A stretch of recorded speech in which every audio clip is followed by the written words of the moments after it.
I feel like, building trust and psychological safety when you're trying to encourage an entrepreneurial mindset is also kind of forms this bedrock. So Michael, if you're still listening, I hope you find this piece helpful too. So the first tip, I'd say, I've kind of got three that are springing to mind at the moment, but Lindsey, I'm sure you can jump in with some more. But so first tip is just making sure to enable psychological safety that we're modeling our own vulnerability here, because that's a huge part, so that a team can see that it is really safe to be vulnerable with each other. And actually, when you're engaging in a debate, what you are is sort of being inherently vulnerable, because you're putting your ideas out for somebody else to then critique.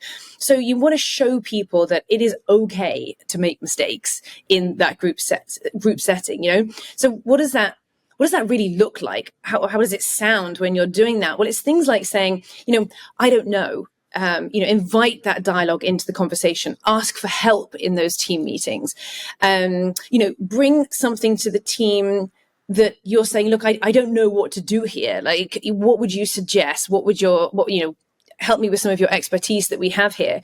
And make sure that it is something that you obviously genuinely want some help with, and you haven't already figured out the answer to, because then that sounds quite inauthentic if you're doing it that way. So you're just trying to pull other voices in. Other ways that it sounds to be vulnerable is like owning your own mistakes, apologize where you may have made a boo-boo, where it's appropriate. So I think, and when you get used to modeling that vulnerability on the team, you will find that people will start to naturally do that a little bit more. It's like a license for them to be able to get on board with that. Mm-hmm. Probably tip 2, I'd say, is this is kind of similar to the praising the behaviors part that we talked about with Michael's question here, but being inclusive and acknowledging the input that people do put in a group meeting perspective. So when you're in a meeting, say things like, "Oh, that is a really great idea. I'm so glad you brought that up," or, "Well, thank you for pushing back on that," especially when you're seeing those moments of debate, or, I'm so glad you asked me that question.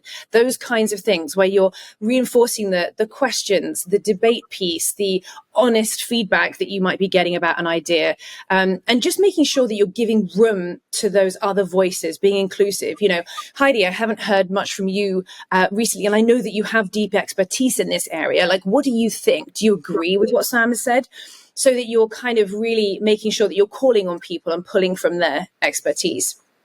And I think the last one, when you're trying to encourage psychological safety, keep that kind of debate going, is to genuinely just ask somebody else on the team to play devil's advocate to something else that their team member or their peer has shared. And that's just to get a different perspective. I love what you've said here, but, Stacey, how would you respond if you were just going to play devil's advocate to that idea for a moment? And it creates this very safe space in order to sort of perform debate, so that people get used to hearing how it sounds and feels. It's a fun way for people to get used to disagreeing with each other. Yeah, totally. A couple other thoughts. These are a bit more nuanced, but in my own experience, I've noticed this is that you also have to look at, like, how formal are your meetings. So I think part of being vulnerable is actually not coming to the table with everything all polished and having a deck for your team meeting. I think that can surprisingly be, even though, you think you're like, oh, I'm bringing the whole team together, I want to show them that I'm prepared. It ends up making it feel much less organic and conversational. So you've got to think, like, what am I really want out of these team meetings? Yeah. And if you are looking for them to be working sessions where you really can get input on something, I think you have to be mindful of, what is the culture of the meeting? So if you're at the point when you've got discussion topics and you're showing slides and you've prepared all this data, it makes people feel, oh, wait, did I need to prepare some data? Maybe I need to have a very well-informed opinion on this. And so they're more guarded, right? To be able to just share and riff.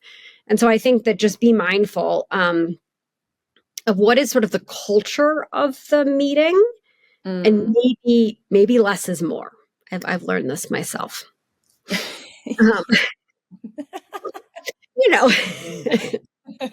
Lindsay's really into docs, everybody, by the way. So she is very prepared with great lengthy docs. So I'm like, wait, what? I need a picture, man. I need something else to take my brain out of this like stack of words.